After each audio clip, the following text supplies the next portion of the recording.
कशा आहात मुलांनो? अभ्यास करतायत ना? करायलाच पाहिजे. एक लक्षात घ्या, अभ्यास दररोजच्या दररोज करा. सकाळी 2 तास करा, मस्त दुपारी झोप घ्या, आंब्याचा रस खा, उठल्यानंतर पुन्हा जेवणाच्या अगोदर 2 तास करा. डेली तुमचा 2 ते 4 तास अभ्यास व्हायला पाहिजे.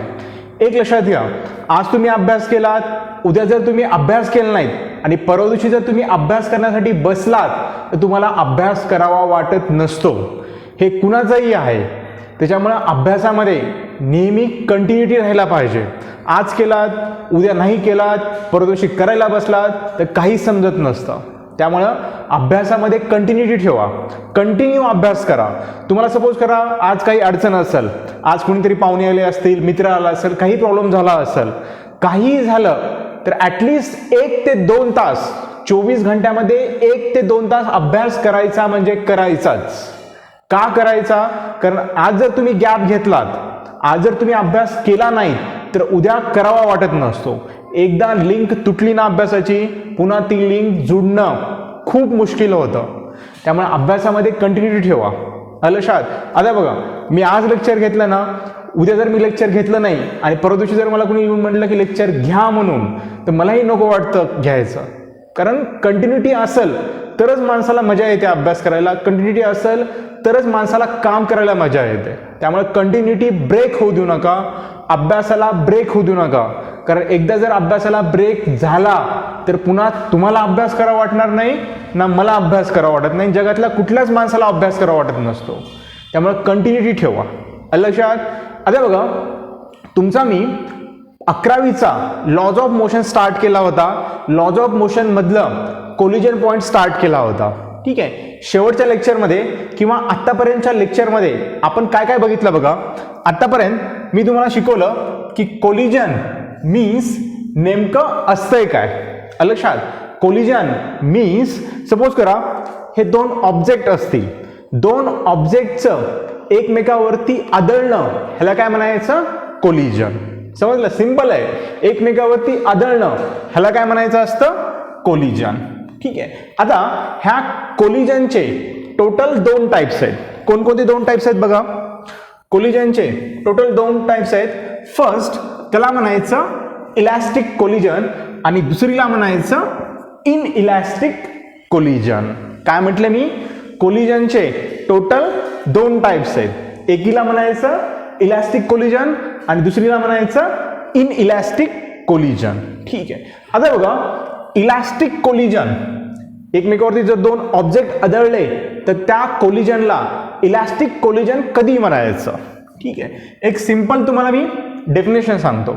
आता बघा, कुठल्या कोलिजनला इलॅस्टिक कोलिजन म्हणायचं?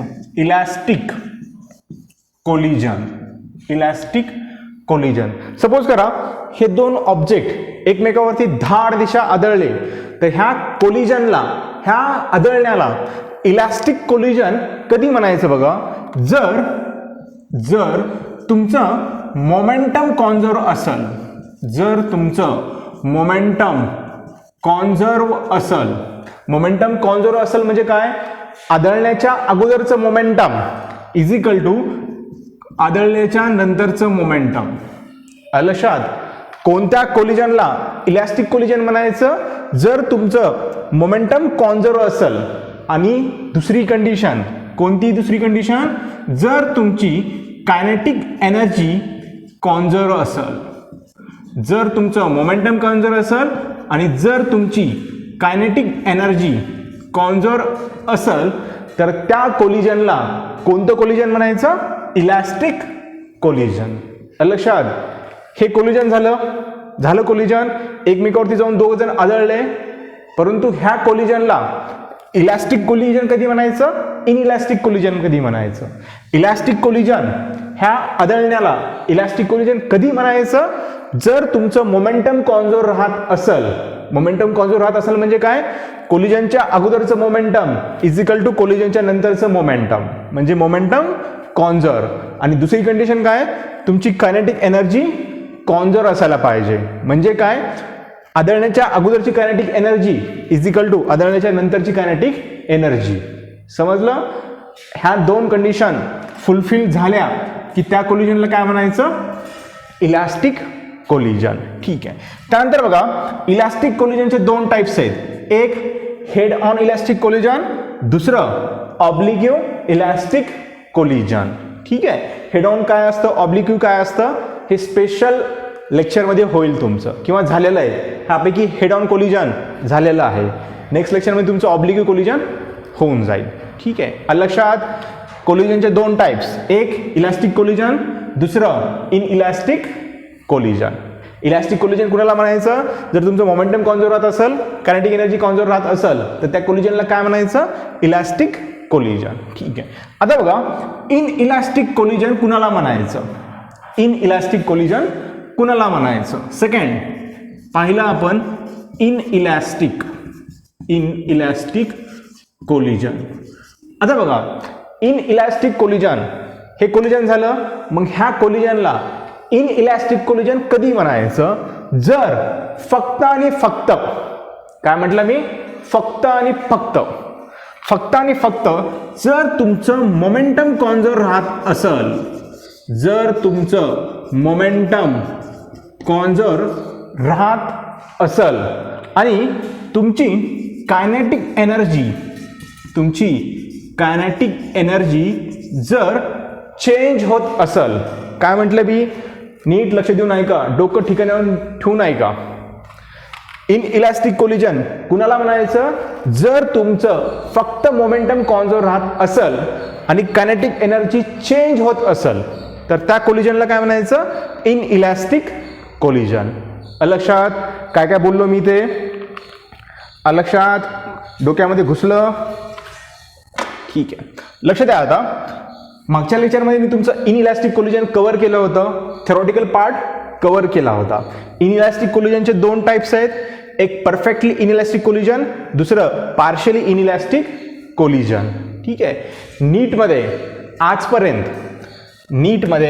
आजपर्यंत हेड ऑन कोलिजनवरती प्रॉब्लेम्स विचारलेत आणि परफेक्टली इन इलास्टिक कोलिजनवरती प्रॉब्लेम्स विचारलेत.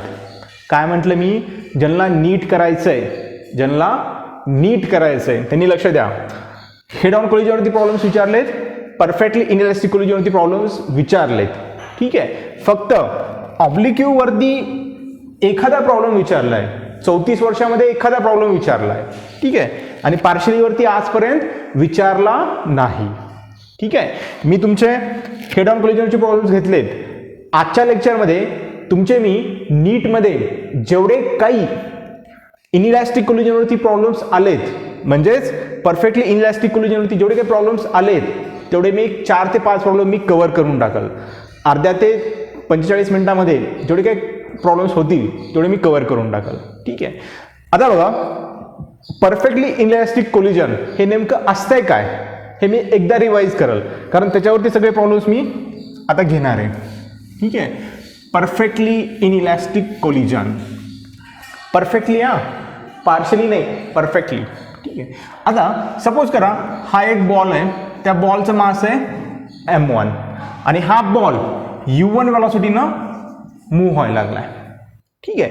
एक दुसरा बॉल आहे, इथं लगेच दुसरा बॉल आहे, त्याची वेलॉसिटी आहे u2 आणि त्याचा मास आहे m2. लक्षात. आता काय होतं, u1 वेलॉसिटी ही ग्रेटर आहे u2 वेलॉसिटीपेक्षा. ह्या बॉलची वेलॉसिटी जास्त आहे ह्या बॉलपेक्षा. मग काही वेळानं हा बॉल ह्या बॉलवरती जाऊन धाड दिशा आदळेल, ह्याची वेलॉसिटी जास्त आहे ना, मग हे मागून ह्याला जाऊन आदळेल ना धाड दिशा. ठीक आहे. मग आदळलं म्हणजे आफ्टर कोलिजन, आदळल्यानंतर हे दोन्ही बॉल असे एकमेकाला चिटकून बसतात, एकमेकाला स्टिक्स होतात. स्टिक्स म्हणजे चिटकणे, एकमेकाला इंग्लिश कळते ना, एकमेकाला चिटकून बसतात. ठीक आहे. एकमेकाला चिटकून एका कॉमन वेलॉसिटीनं मूव्ह होतात. दोघं एकमेकाला चिटकून एका कॉमन वेलॉसिटीनं मूव्ह होतात. अशा कोलिजनला काय म्हणायचं? Perfectly inelastic collision. हे तुमचं मास m1, हे मास m2, इथे लिहिणार मी आफ्टर कोलिजन. एकमेकावरती कोलिजन झालं की दोघं एकमेकाला चिटकून मूव्ह होतात. दोघं जण एकमेकाला जर चिटकून असे मूव्ह होत असतील तर त्यांची वेलॉसिटी कॉमन असेल. तुम्ही गाडीमध्ये बसलात, गाडीची वेलॉसिटी जेवढी असेल तेवढीच तुमची असेल ना, ठीक आहे. दोघांची वेलॉसिटी एकच असते, ती म्हणजे VC न दाखवायची, ठीक आहे. हे तुमचं बिफोर कोलिजन, हे तुमचं बिफोर कोलिजन. लक्षात, इनइलॅस्टिक कोलिजनमध्ये, परफेक्टली इनइलॅस्टिक कोलिजनमध्ये किंवा कोणत्याही इनइलॅस्टिक कोलिजनमध्ये तुमचं मोमेंटम कॉन्झर्व असतं, म्हणजे PI is equal to PF. तर तुमची कायनेटिक एनर्जी चेंज होत असते. ह्या दोन गोष्टी डोक्यामध्ये फिट करून ठेवायच्या. इनइलॅस्टिक कोलिजन झालं, दोघं एकमेकाला चिटकून पळायला लागले म्हणजे इनइलॅस्टिक कोलिजन झालं. तुमचं मोमेंटम कॉन्झर्व असतं आणि तुमची कायनेटिक एनर्जी काय होत असते, चेंज होत असते. कायनेटिक एनर्जी चेंज होत असते. आलं इथपर्यंत लक्षात, समजलं, ठीक आहे. घ्यायचे नीटमध्ये आलेले प्रॉब्लेम्स. चला तर मग पहिला नीटमधला प्रॉब्लेम टाका. आता फर्स्ट आलेला नीटमधला प्रॉब्लेम, जेवढे काही अवघड प्रॉब्लेम असतील तेवढेच घेईल मी, ठीक आहे. काही मुलं म्हणायला लागलेत की सर प्रॉब्लेम समजना गेलेत, कारण मी अवघड प्रॉब्लेम घ्यायला लागलो, सोपे सोपे प्रॉब्लेम घेत नाही आहे, ठीक आहे. त्यामुळे थोडंसं समजायला वेळ लागेल. तुम्ही एक लक्षात घ्या, तुम्ही लहानपणी ज्यावेळेस तुम्ही जन्मला होतात, ठीक आहे, तुम्ही असं तुमची आई तुम्हाला अशी झोपवायची, ठीक आहे. मग 2 महिन्यानंतर काय करायला लागलात, तुम्ही इकडच्या अंगाड्यावर पकडायला लागलात, म्हणजे स्वतःहूनच पडायला लागलात एका अंगाड्यावर, ठीक आहे. मग पुन्हा टाव वडायला लागलात, ठीक आहे. मग काय करायचं, तुमची आई तुम्हाला येऊन पुन्हा सरळ करायची.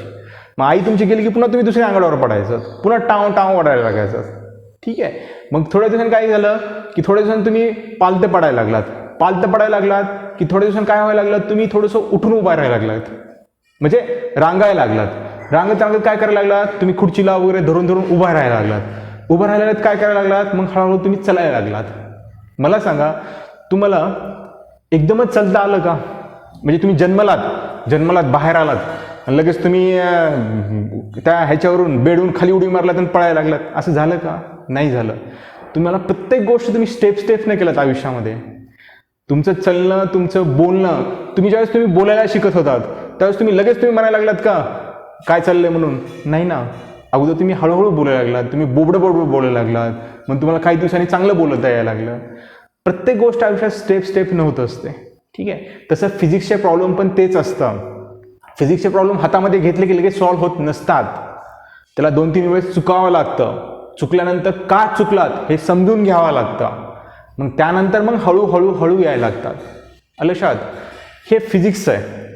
इथं रांगत पहिल्यांदा पालतं पडावं लागतं, नंतर रांगावं लागतं, नंतर कशाला तरी जरून चढावं लागतं, नंतर मग चालता येत असतं. तसं प्रॉब्लेमचं तसं असतं. लक्षात. त्यामुळे असं म्हणू नका की डायरेक्टली पुस्तक हातामध्ये पडलं की मला प्रॉब्लेम सॉल्व्ह व्हायला पाहिजे. नाही होणार प्रॉब्लेम सॉल्व्ह. मला पण नाही होणार. मला अगोदर प्रॅक्टिस करावं लागणार, मला पडावं लागणार, मला चुकावं लागणार, तरच मला हळूहळू यायला लागतं, ठीक आहे. आणि जो मुलगा पेशंट ठेवतो त्याला 101% फिजिक्समध्ये चांगले मार्क्स मिळतात. फक्त लढण्याची ताकद, पेशंट ठेवावं लागतात, ठीक आहे. आणि फिजिक्स हा एकमेव असा प्राणी आहे की जो तुम्हाला MBBS पर्यंत घेऊन जाऊ शकतो. बाकी बायोलॉजी, केमिस्ट्री हे सब्जेक्ट नाहीत, हे चिल्लर सब्जेक्ट आहेत. फिजिक्स हा एकदम क्रिटिकल सब्जेक्ट असतो, ठीक आहे. फिजिक्स हा तुमचा लॉजिक डेव्हलप करतो. हे पुढचं सांगत बसत नाही, परंतु हळूहळू येतात सर. कुठल्याही गोष्टी हळूहळू येत असतात, एका दिवशी येत नसतात, ठीक आहे. त्यामुळं प्रॉब्लेमची प्रॅक्टिस करा. प्रॅक्टिस मेक्स मॅन परफेक्ट, ठीक आहे. चला तर मग आजचा पहिला प्रॉब्लेम टाका. काय बघा, पहिला प्रॉब्लेम स्क्रीनवरती दिसत आहे तुम्हाला. पहिला प्रॉब्लेम खोलजा सेम प्रॉब्लेम बघा. पहिला फर्स्ट प्रॉब्लेम बघा. फर्स्ट प्रॉब्लेम नीट 1997ला विचारलं आहे. प्रिव्हियस इयरच्या बुकमध्ये 60 नंबरचा प्रॉब्लेम आहे. प्रिव्हियस इयरच्या बुकमध्ये वर्क, पॉवर, एनर्जी हा एक चॅप्टर आहे. त्या चॅप्टरमध्ये 60 नंबरला प्रॉब्लेम आहे, ठीक आहे. हा विचारला आहे नीट 1997. नीट 1997, ठीक आहे. पहिले मी 3 प्रॉब्लेम नीटचे घेईल आणि शेवटचा प्रॉब्लेम मी JEEचा घेईल, जर वेळ ॲडजस्ट झाला तर, ठीक आहे. नीट 1997, ठीक आहे. काय म्हटलं बघा.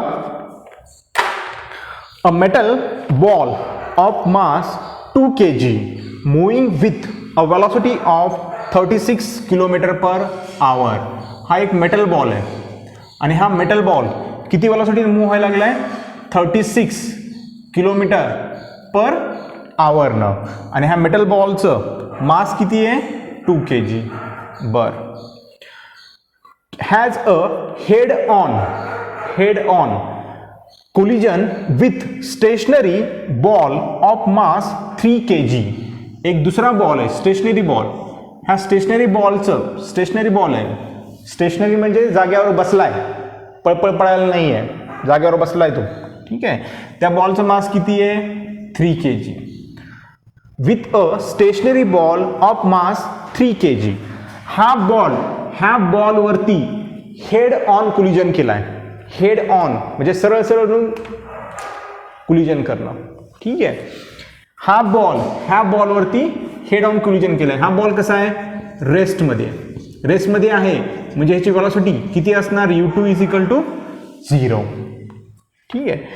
इफ आफ्टर द कोलिजन हा बॉल ह्याच्यावरती आदळल्यानंतर after the collision the two balls moves together. After the collision झाल्यानंतर एकमेकावरती आदळल्यानंतर हे बॉल आहे. कोलिजन झाल्यानंतर हे काय आहे बिफोर कोलिजन, एकमेकावरती आदळण्याच्या अगोदर बिफोर कोलिजन. ठीक आहे. त्यानंतर आफ्टर कोलिजन काय म्हणते बघा. After collision the two balls moves together. दोन्ही बॉल एकमेकासोबत मिळून पळायला लागलेत. Moves together. ठीक आहे. मूव्स टुगेदर म्हटलं की हे कुणाचं एक्झाम्पल आहे मग परफेक्टली इन इलॅस्टिक कोलिजन. मग अशी मी दाखवलं होतं ना इथं कोलिजनच्या नंतर दोघं जण एकमेकासोबत पळायला लागलेले असतात म्हणजे ते कशाचं एक्झाम्पल असतं परफेक्टली इन इलॅस्टिक कोलिजन. ठीक आहे. Moves together the loss in kinetic energy. काय काढा म्हणते ते मूव्स टुगेदर. सपोज करा दोघं जण VC वेलोसिटीनं मूव्ह व्हायला लागले. ठीक आहे.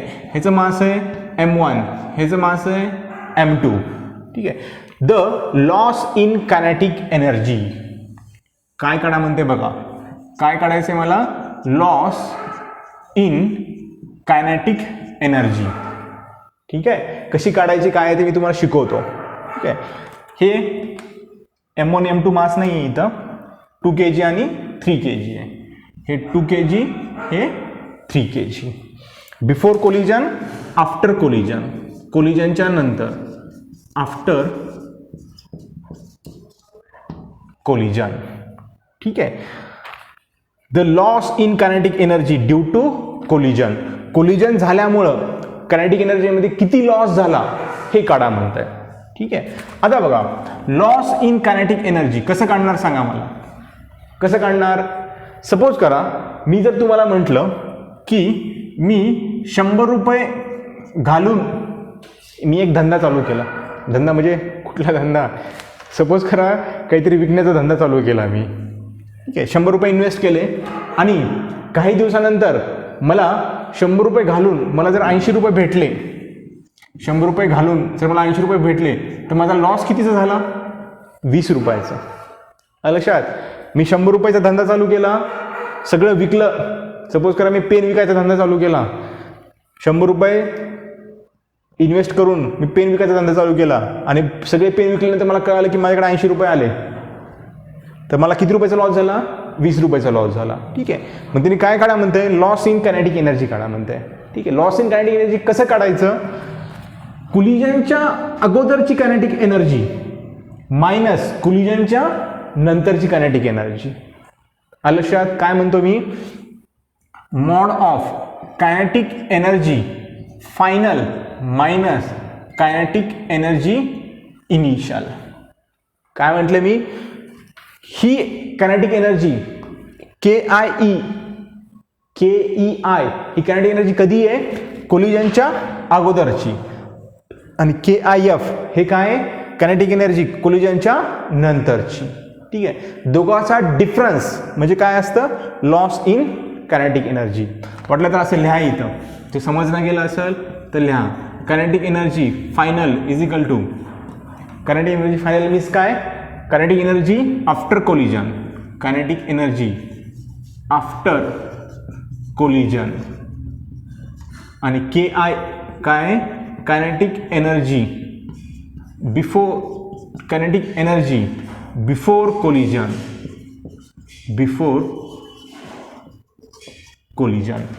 लक्षात कोलिजनच्या अगोदरची कायनेटिक एनर्जी मायनस कोलिजनच्या नंतरची कायनेटिक एनर्जी ह्या दोघांमधला डिफरन्स म्हणजे काय लॉस इन कायनेटिक एनर्जी मी अगोदर कायनेटिक एनर्जी कोलिजनच्या अगोदरची काढतो नंतरची काढतो दोघांचा डिफरन्स घेतो आणि मला लॉस इन कायनेटिक एनर्जी भेटून जाईल ठीक आहे आता लक्षात घ्या हे प्रॉब्लेम नवीन आहे तुमच्यासाठी असा प्रॉब्लेम तुम्ही कधीच सॉल्व्ह केलेला नसतो ठीक आहे त्यामुळे तुम्हाला ते ऐकताना समजून घेताना त्रास होतो परंतु एकदा तुम्ही हे गोष्टी समजून घेतल्या की हे फिट डोक्यामध्ये राहतात पुन्हा काय होत नाही कुठं ठीक आहे समजलं इथपर्यंत ठीक आहे आता बघा सगळ्यात अगोदर हे परफेक्टली इनइलॅस्टिक कोलिजन आहे ह्याच्यामध्ये मोमेंटम कसं असतं कॉन्झर्व असतं ठीक आहे पहिल्यांदा मी खाली लिहा आता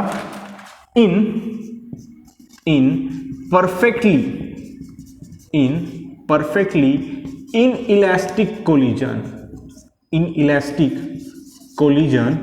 momentum is conserved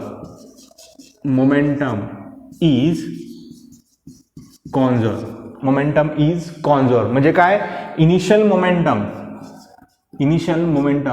is equal to final momentum ठीक आहे initial momentum is equal to final momentum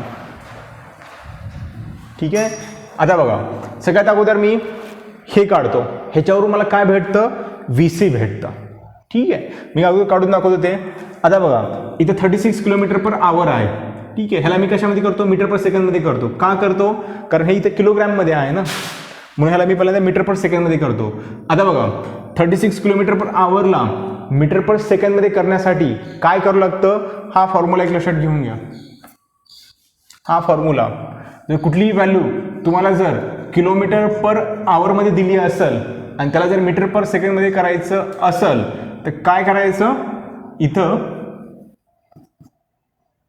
5/18 करायचं तुमची व्हॅल्यू कशामध्ये येते मीटर पर सेकंडमध्ये येते काय म्हटलं मी जर तुम्हाला व्हॅल्यू किलोमीटर पर आवरमध्ये दिली असेल तुम्हाला जर मीटर पर सेकंडमध्ये करायचं असेल तर त्या व्हॅल्यूला कशाने मल्टिप्लाय करायचं 5/18 माझं 5/6 दिसतंय त्यामुळे मी कट केला समजलं ह्याला मी मीटर पर सेकंडमध्ये करून घेतो अगोदर किती येतं बघा 36 × 5/18 इज इक्वल टू 18×2 म्हणजे हे येतं 10 मीटर पर सेकंड ठीक आहे मी अगोदर मोमेंटम कॉन्झर्व लावतो कॉन्झर्वेशन ऑफ मोमेंटम लावतो ठीक आहे त्याच्यावरून मी काय काढतो VCची व्हॅल्यू काढतो कशी काढतो बघा आता इथं करतो याच्यानंतर इथं इनिशियल मोमेंटम बघा आता इनिशियल मोमेंटम कसं काढणार ह्या बॉलचं मोमेंटम म्हणजे काय असतं मास इंटू व्हेलॉसिटी ठीक आहे मास किती आहे 2 इंटू व्हेलॉसिटी किती आहे याची 10 प्लस ह्या बॉलचं किती आहे मास 3 इंटू ह्या बॉलची व्हेलॉसिटी किती आहे 0 कारण हा रेस्टमध्ये आहे ना म्हणजे याची व्हेलॉसिटी किती असणार 0 इज इक्वल टू ठीक आहे मोमेंटम काढताना आणखी एक गोष्ट डोक्यामध्ये ठेवायची की जेवढे काही ह्या डायरेक्शनमधल्या व्हेलॉसिटी असतील त्या प्लस घ्यायच्या ह्या डायरेक्शनमधल्या जेवढे काही व्हेलॉसिटी असतील त्या मायनस घ्यायच्या सगळ्या व्हेलॉसिटी ह्या डायरेक्शनमध्ये आहेत ह्या बॉलची व्हेलॉसिटी ह्याच डायरेक्शनमध्ये हा बॉल ह्याच्यावरती आदळल्यानंतर ह्या दोन बॉलची व्हेलॉसिटी पण ह्याच डायरेक्शनमध्ये आहे ठीक आहे हे मी कन्सिडर केलं आहे हे दोन बॉलची व्हेलॉसिटी ह्या डायरेक्शनमध्ये आहे आदळल्यानंतर हे मी कन्सिडर केलं आहे मी इकडे बी कन्सिडर करू शकतो पण मी काय कन्सिडर केलं आहे ह्या डायरेक्शनमध्ये कन्सिडर केलं आहे ठीक आहे आता बघा ह्या बॉलची व्हेलॉसिटी 0 ठीक आहे हे झालं तुमचं इनिशियल मोमेंटम हे काय झालं तुमचं इनिशियल मोमेंटम आता फायनल मोमेंटम कसं काढतो बघा फायनल मोमेंटम ह्या दोन्ही बॉलचं काढावं लागेल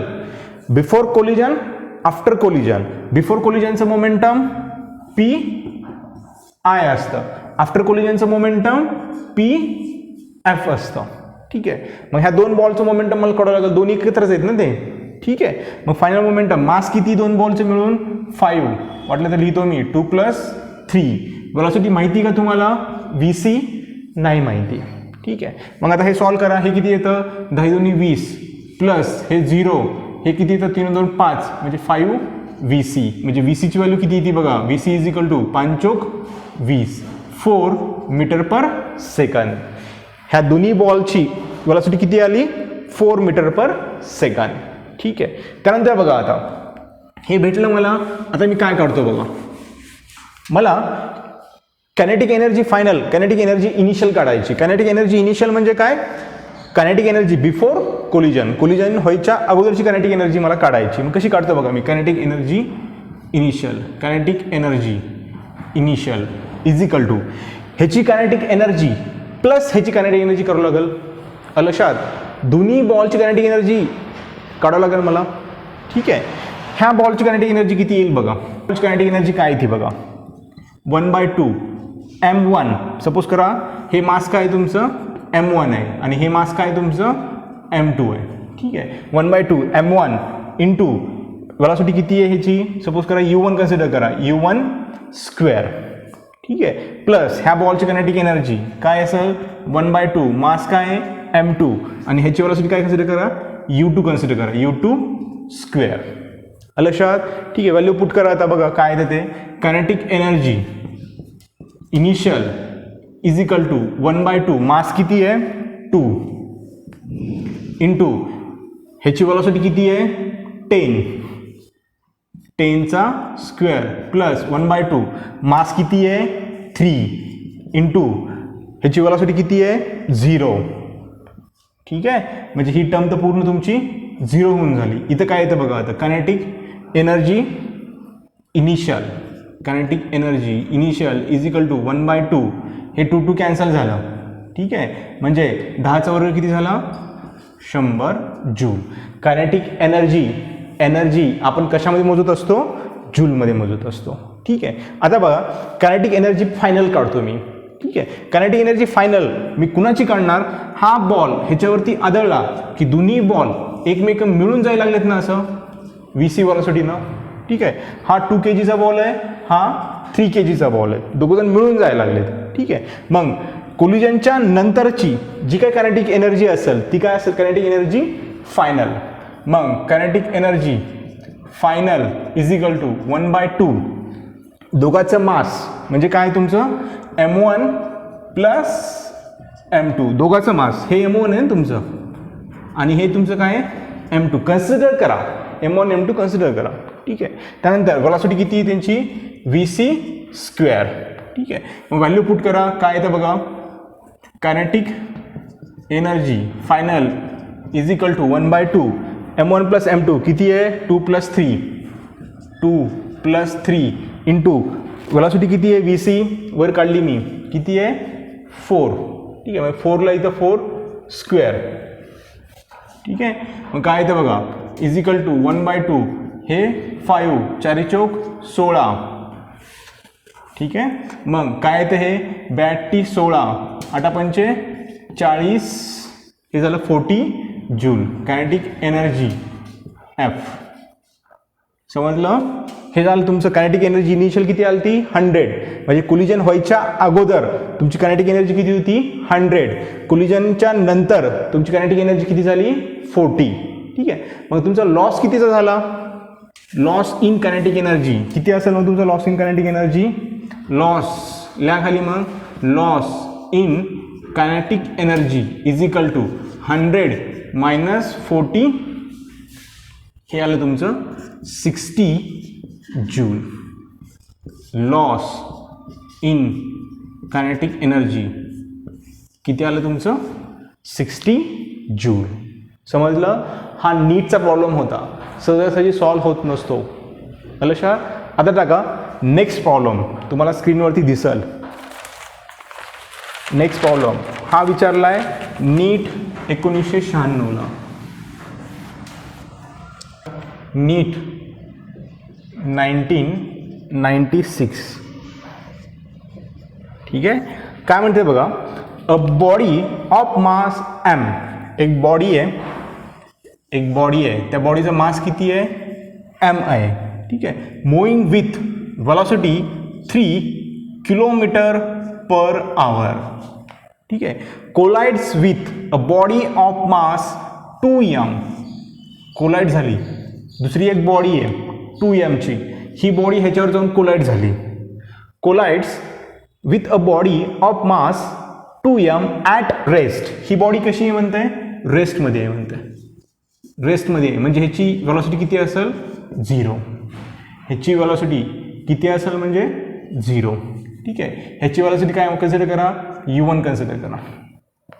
नाव the coalesced mass starts to move. काय म्हणते बघा, शब्द महत्वाचा. ठीक आहे. The coalesced mass starts to move. The कोलेस्डचा मिनिंग काय असतो बघा? COALESCED, कोलेस्ड मास. कोलेस्ड मास हा शब्द माहिती का तुम्हाला? सपोज करा तुम्ही आपले मराठी मीडियमचे पोरं आहेत, तुम्हाला शब्द एवढा माहीत नसणार आहे. ठीक आहे. कोलेस्ड हा शब्द तुम्हाला अगोदर माहीत नव्हता आणि हा जर प्रॉब्लेम तुम्हाला नीटमध्ये विचारला तर तुम्ही कसं डोकं लावणार? तुम्हाला माहिती आहे ही बॉडी ह्याच्यावर जाऊन आदळली म्हणजे तुमचं कोलिजन झालं. ठीक आहे. सरांनी आपल्याला सांगितलंय हेड ऑन कोलिजनवरती आणि परफेक्टली इनइलास्टिक कोलिजनवरतीच प्रॉब्लेम विचारतात. म्हणजे कोलिजनचा मिनिंग काय झाला? हे तुमचं ही बॉडी ह्याच्यावर जाऊन आदळून ती चिटकली. आलं लक्षात? त्याचा मिनिंग झाला कोलेस्डला. ठीक आहे. म्हणजे ही बॉडी ह्याच्यावर जाऊन आदळली, दोन्ही बॉडी एकमेकाला जाऊन चिटकून आता पळायला लागल्या. कॉमन व्हेलॉसिटी VC न. हे मास किती आहे? m आहे. हे किती आहे? 2m आहे. हे तुमचं असेल बिफोर कोलिजन. Before collision. हे असेल तुमचं आफ्टर कोलिजन. After collision. ठीक आहे. Starts to move with velocity. हे दोघं एकमेकाला चिटकल्यानंतर चिटकून दोघं जण पळायला लागले. मग पळत असताना त्यांची व्हेलॉसिटी किती आहे हे काढा म्हणतंय. लक्षात? प्रॉब्लेम आणखी एकदा वाचा. अ body of mass m moving with velocity 3 km/h. 3 km/h न मूव्ह व्हायला लागली. बरं ठीक आहे. With collides with a mass of 2m. ही बॉडी ह्याच्यावर जाऊन आदळली. ठीक आहे. At rest. ही बॉडी कशी होती? रेस्टमध्ये होती म्हणजे ह्याची व्हेलॉसिटी किती असेल? 0 असेल. Now coalesced mass starts to move. ही बॉडी ह्याच्यावर जाऊन आदळून हे जे तयार होते ना त्याला काय म्हणायचं? कोलेस्ड मास. ही एक बॉडी आहे, ही दुसरी बॉडी आहे. ही बॉडी ह्याच्यावर जाऊन आदळली, दोघं एकमेकाला चिटकले, दोघं जण एकमेकाला पळायला लागले. ठीक आहे. जे चिटकणं आहे ना त्याला काय म्हणायचं? कोलेस्ड मास. ठीक आहे. तर काय काढा म्हणते? Starts to move with velocity. किती व्हेलॉसिटी ना हे आता मास मूव्ह व्हायला लागलंय. लक्षात? काय म्हटलं मी? ही एक बॉडी होती, ही एक बॉडी. ही बॉडी रेस्टमध्ये होती, ही बॉडी पळायली होती. ही बॉडी ह्याच्यावर जाऊन आदळली आणि दोघं जण एकत्र होऊन पळायला लागले. ठीक आहे. मग हे दोघं जण एकत्र होऊन जे पळायला लागलेत त्यांची व्हेलॉसिटी काढा म्हणताय. समजलं? लक्षात? ठीक आहे. आता लिहा खाली. दिस इज परफेक्टली. बरोबर आहे. असं कोलिजन एकमेकाला चिटकलं म्हणजे काय? Perfectly inelastic collision. This is perfectly inelastic collision. Perfectly inelastic collision. ठीक आहे. आणि परफेक्टली इनइलास्टिक कोलिजन मध्ये मोमेंटम कॉन्झर्व असतं, कायनेटिक एनर्जी चेंज होते. ठीक आहे. मग मोमेंटम कॉन्झर्व असतं म्हणून मी खाली लिहितो hence PI is equal to PF. Hence momentum is conserved. Perfectly inelastic collision मध्ये मोमेंटम कॉन्झर्व होत असतं. ठीक आहे. आता बघा कोलिजन व्हायच्या अगोदरचं मोमेंटम कसं काढतो बघा मी आता. ह्या मासचं मोमेंटम किती असणार? मास मोमेंटम मीन्स काय असतं? Mass into velocity. Mass into velocity. ठीक आहे. ह्या दोन्ही बॉलचं मोमेंटम मला काढावं लागेल. ठीक आहे. ह्या बॉलचं मोमेंटम काय असतं बघा. ह्या बॉलचं मास किती आहे? m. ह्या बॉलची व्हेलॉसिटी किती आहे? 3.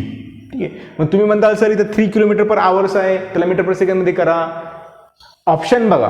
ऑप्शन कशामध्ये दिलेत त्यांनी बघा. सगळे ऑप्शन km/h मध्ये दिलेत. ठीक आहे. म्हणजे ह्याला मीटर/सेकंड मध्ये करून बसायचं नाही, कारण तुमचे ऑप्शन कसे दिलेत त्यांनी? km/h मध्ये दिलेत. मीटर/सेकंड मध्ये ऑप्शन दिलेत का? नाही दिले. म्हणून ह्याला किलोमीटर आवर्समध्ये असेल तर किलोमीटर आवर्समध्येच ठेवा त्याला. ठीक आहे. आता बघा, ह्या बॉलचं मोमेंटम झालं प्लस ह्या बॉलचं मोमेंटम. मास किती यायचं 2m इंटू व्हेलॉसिटी किती आहे ह्याची, हे रेस्टमध्ये आहे 2mचा रेस्टमध्ये आहे, ह्याची व्हेलॉसिटी किती आहे 0 इजिकल टू कोलिजनच्या नंतरचं मोमेंटम म्हणजे काय असतं तुमचं pf म्हणजे फायनल मोमेंटम. ठीक आहे. मग हे दोघांचं दोन्ही मिळून जायला लागलेत ना, मग दोघं मिळून मास किती असेल त्यांचं, हे किती आहे m, ह्याचं मास किती आहे 2m. बरोबर आहे. टोटल मास काय असेल त्यांचं m + 2mच असेल ना. आणि व्हेलॉसिटी काय आहे त्यांची vc. आपल्याला काय काढायचं आहे vc काढायचं आहे. बरोबर आहे, आपल्याला vc काढायचं आहे. The velocity of this masses काढायचं आहे. ठीक आहे. आता काय येतं बघा, इथं काय येतं 3m इजिकल टू, इथं काय येतं बघा 3m इंटू vc. हे 3m हे तर 0 झालं, हे m + 2m काय येतं 3m इंटू vc. ठीक आहे. इकडचं m कट झालं, म्हणजेच vc इजिकल टू काय येतं 3 किलोमीटर पर आवर. किलोमीटर पर आवर का घेतलं मी, कारण हे इथलं 3 कसं आहे किलोमीटर पर आवर्समध्ये आहे, त्याला मीटर पर सेकंद करायची गरज नाही. का गरज नाही, कारण तुमचे ऑप्शन सगळे किलोमीटर पर आवर्समध्ये दिलेत, त्यामुळे त्याला तसं ठेवून द्यायचं. हे झालं तुमचं किलोमीटर पर आवर्स, 3 किलोमीटर पर आवर्स. काय केलं का मी, काहीच केलं नाही, फक्त मी कन्सेप्ट यूज केली. मी समजून घेतलं की हे लेसड मास म्हणजे दोघं एकमेकांना चिटकून पळायला लागलेत, म्हणजे कोणतं कोलिजन आहे परफेक्टली इनइलास्टिक कोलिजन आहे. परफेक्टली इनइलास्टिक कोलिजनमध्ये काय कॉन्झर्व असतं, मोमेंटम कॉन्झर्व असतं. बस कोलिजनच्या अगोदरचं मोमेंटम लावलं मी, कोलिजनच्या नंतरचं मोमेंटम लावलं. ठीक आहे. कोलिजनच्या नंतरचं मोमेंटम लावताना दोन्ही मास एकमेकाला चिटकलेत, म्हणजे दोन्ही मासची मी बेरीज केली आणि व्हेलॉसिटी केला. ठीक आहे.